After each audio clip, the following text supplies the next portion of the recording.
Memorial behind me, it just continues to grow every day. The flags, the balloons. And what he chose to speak about that day was his submission to the will of God. Times where you show me you're losing without telling me you're losing.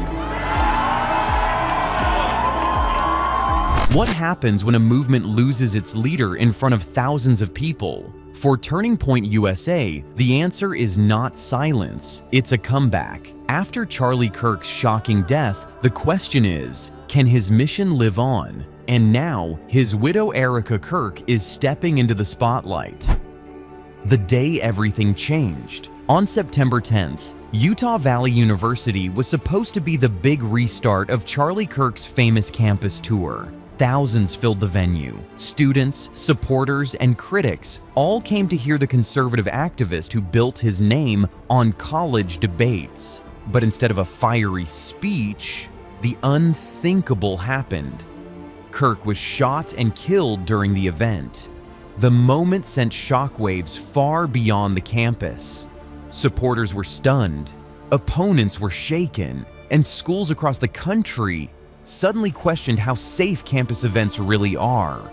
Almost instantly, the story became bigger than Charlie Kirk the man. It became about what would happen to his movement, Turning Point USA. Was this the end or the start of something new?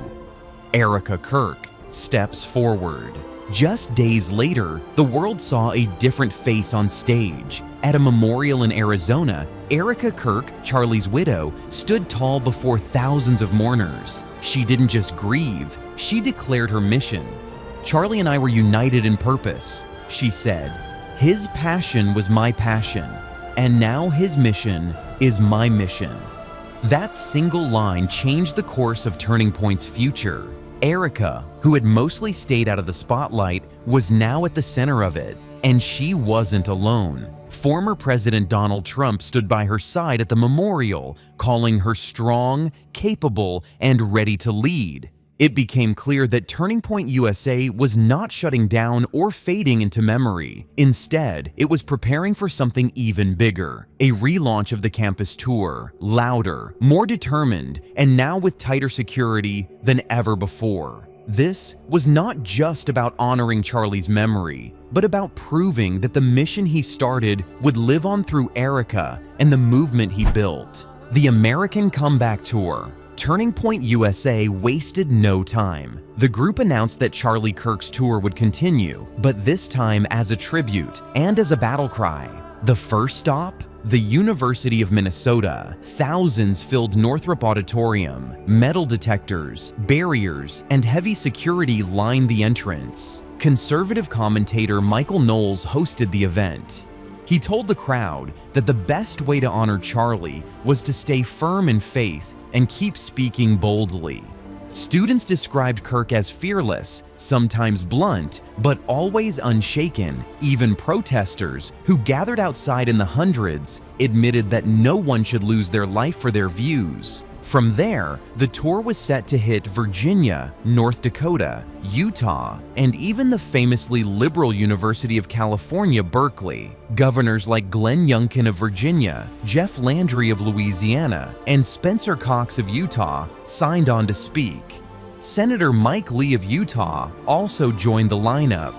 Erica promised that Turning Point would not just keep its chapters alive, it would create thousands more. This wasn't just about keeping Charlie's name alive, it was about making his mission bigger than ever before. Security, protests, and tensions. But with the relaunch came new problems that could not be ignored. Colleges and universities quickly changed their security rules. Students could not bring bags, cameras, or even water bottles inside. No signs or banners were allowed either. At Virginia Tech, outdoor events were canceled completely because they were seen as too risky. The University of North Dakota even held a special practice drill with local officials to test how ready they were for emergencies. Why so many new rules? Because Charlie Kirk's death showed a hard truth. Campus politics are no longer just heated debates, they can be dangerous. Turning Point events had already been known to draw strong protests and arguments. But now, after the assassination, people feared that violence could break out again at any moment. At the University of Minnesota, this fear became visible. Outside the auditorium, groups of protesters shouted and held signs, while inside the building, students sat quietly listening to speeches. Some admitted they felt uneasy just entering the event, worried about what might happen. Yet others said that very fear made them more determined to be present, to stand up for what they believed in. The atmosphere was tense, almost like every event was on edge. These gatherings were no longer just about ideas or disagreements. They had become a test of free speech, of safety, and of whether a political movement could keep going after such a painful and public loss. The bigger question, now the spotlight is firmly on Erica Kirk. Can she keep Turning Point USA relevant in a country where political battles are growing sharper by the day? Charlie Kirk was controversial to the very end. He backed Trump's false claims of voter fraud. His group kept a professor watch list, calling out so-called leftist educators. He spread ideas critics called dangerous, like the Great Replacement conspiracy. To his fans, he was a fighter. To his critics, a divider. But Erica's leadership could reshape the tone. At the memorial, she didn't talk about division.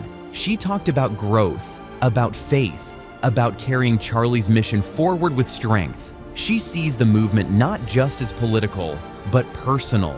The American Comeback Tour is more than a series of campus stops. It's a test. Can Turning Point survive without its founder? Can Erica lead in a way that builds rather than just defends? Some believe this could be the birth of a bigger movement, one not tied to a single person, but to an idea. Others wonder if it will fade, remembered only as the story of a leader taken too soon. The question now is simple but powerful. What happens after the shot? Turning Point USA is betting that it can rise stronger, with Erica Kirk carrying the torch. Supporters say it's about keeping Charlie's mission alive. Critics say it's about testing the limits of campus free speech. One thing is certain, this relaunch is more than a tribute. It's a fight for the future of a movement. So, what do you think? Will Erica Kirk succeed in turning tragedy into momentum, or will Charlie's mission fade without him? Drop your thoughts in the comments below. I'd love to hear what side you see. And if you've been with me this far, don't forget to like this video and subscribe for more deep dives into the stories shaping our world.